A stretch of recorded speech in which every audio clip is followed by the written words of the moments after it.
நேற்று வந்து கருப்பட்டியை வாங்கிட்டு வந்தோம் பார்த்தீங்களா. இன்றைக்கி வந்து அந்த கருப்பட்டியை நான் பாலில் மிக்ஸ் பண்ணி குடிக்க போகிறேன். இந்த பால் வந்து பார்த்திங்கன்னா நம்ம சரணா ஸ்டோரு அவங்களோட வீட்டில் வந்து பசும்பால் மாடு நிறைய வச்சுருக்காங்க, அங்கேருந்து வாங்கிட்டு வந்தது. அவங்க தண்ணி எதுவும் கலக்க மாட்டாங்க. ஸோ ஒரு கிளாஸ் பாலுக்கு வந்து நான் எவ்வளோ கருப்பட்டி போடுறேன்னு பாருங்கள். ஒரு முழு கட்டு கருப்பட்டி எடுத்துக்கிறேன்.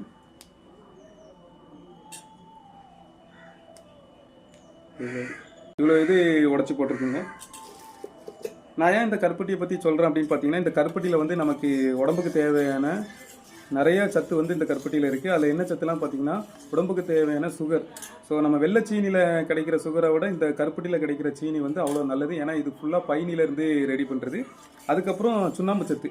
இந்த பைனி வந்து ரெடி பண்ணும்போது அதில் வந்து பானையில் சுண்ணாம்பு தடவாங்க. அந்த சுண்ணாம்பு வந்து பார்த்திங்கன்னா, அந்த ஆற்றுலலாம் சிப்பி கிடைக்கும் பார்த்தீங்களா, அந்த சிப்பிலேருந்து கிடைக்கிற சுண்ணாம்பு தாங்க. அது வந்து நமக்கு வந்து எலும்புக்கு நல்லா ஸ்ட்ராங்கு. ஸோ நிறைய பேர் 30-40 வயசில் வந்து பார்த்திங்கன்னா கை கால் வலிக்கு அப்படின்னு சொல்லுவாங்க. இந்த மாதிரி சுண்ணாம்பு கலந்த பொருட்கள் வந்து அளவாக சாப்பிட்டா கண்டிப்பாக எலும்பு சம்மந்தமான பிரச்சனைகள் வராது. அதுக்கப்புறம் கருப்பட்டி வந்து கருப்பட்டி நம்ம காஃபி டீயில் சேர்ந்து குடிக்கும்போது நமக்கு சுகர் பிரச்சனையும் வராதுங்க.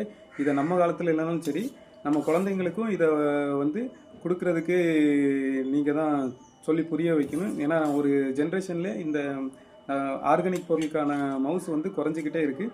அதை நம்ம அடுத்த தலைமுறைக்கு நம்ம தெரியப்படுத்தணுங்கிறதுக்காக அவங்களுக்கு சொல்லி புரிய வைக்கணுங்க. ஸோ நிறைய பேர் சாக்லேட்டு அப்புறம் கூல்ட்ரிங்க்ஸு அந்த மாதிரி குடித்து உடம்பு வந்து 30 வயசுக்கு அப்புறமாவே நிறைய பிரச்சனையை ஃபேஸ் பண்ணுறேங்க. எனக்கும் அதை நான் ஃபேஸ் பண்ணிட்டேன். அதனால தான் நான் தான் அதில் மாட்டிக்கிட்டேன். ஸோ அதனால் மற்றவங்க அதில் மாட்டக்கூடாதுங்கிறதுக்காக ஒரு விழிப்புணர்வுக்காக தான் இந்த மாதிரி வீடியோஸ் வந்து நான் ரெகுலராக போடுறேங்க.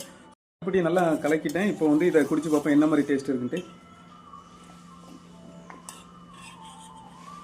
டேஸ்ட் வந்து எப்படி இருக்குன்னா, இந்த காம்ப்ளன் பூஸ்ட் இருக்கும் பார்த்தீங்களா, அந்த மாதிரி இருக்குங்க. ஸோ சின்ன குழந்தைங்களுக்கு காம்ப்ளன் பூஸ்ட்டுக்கு பதிலாக இப்போ வந்து கருப்பட்டி நீங்கள் வந்து கொடுக்க பழகிக்குங்க. ஸோ உங்களுக்கு வந்து கருப்பட்டி வேணும் அப்படின்னு உங்களுக்கு வேணும்னு தோணுச்சுன்னா, நான் வந்து கமெண்ட் பாக்ஸில் வந்து என்னோடய நம்பரை பின் பண்ணி வைக்கிறேன்.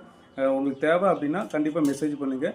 இல்லை ஃபோனு போட்டு எடுக்கலைன்னா வாட்ஸ்அப் பண்ணுங்கள். நான் டைரெக்டாக எங்கே கருப்பட்டி செய்கிறவங்களோ அங்கேருந்தே நான் வாங்கிட்டு வரேங்க. ஸோ இந்த வீடியோ முடிச்சுக்கிறேன். Bye friends.